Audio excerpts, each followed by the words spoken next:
ஸ்ரீமன் நாராயணீயம் 62ஆம் தசகம் இந்திர யாகம்.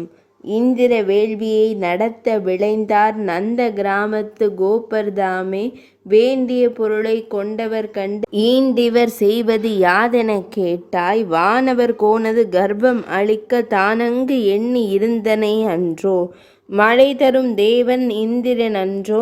தழைக்கும் உயிர்கள் ஆதாரம் அன்றோ. பிழைக்காது வேள்விகள் வேண்டுமிங்கெனவே உழைப்பவர் தலைவன் நந்தனும் உரைத்தான்.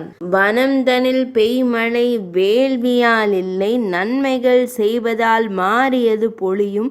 வானவர் கோனிதன் காரணமில்லை. நான் இதை ஏற்பது இயலாதென்றாய். ஆவினம் தமக்கு உணவினை அளிக்கும் கோவர்த்தனமன்றோ வேள்விக்குரியது.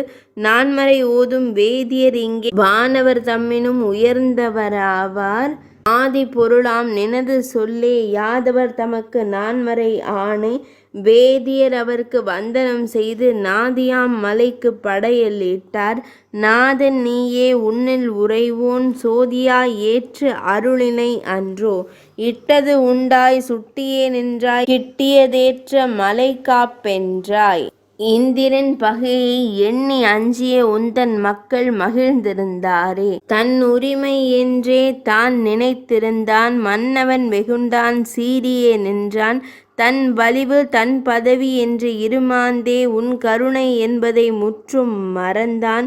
மதுவினை வதைத்த மதுசூதனன்தான் எதுகுலம் பிறந்து அமரரை குறைப்பின். இதை கண்டு நான் பொறுத்திருப்பதுவோ சிதைப்பம் அவர்தம் பெருமை என்றான். மேவும் உந்தன் மாயை அறியா தேவர் தலைவன் யானை ஏறி ஏவும் படையை கையில் கொண்டு யாவையும் மூழ்க முகிலினை பணித்தான்.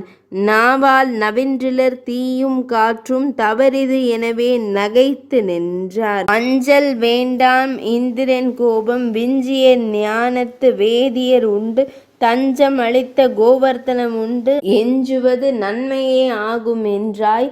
துஞ்சினன்தானோ என காத்திருந்தாய். நஞ்சினை ஒத்த நோய் நீக்க வேண்டும். 62ஆம் தசகம் இனிதே நிறைவடைந்தது.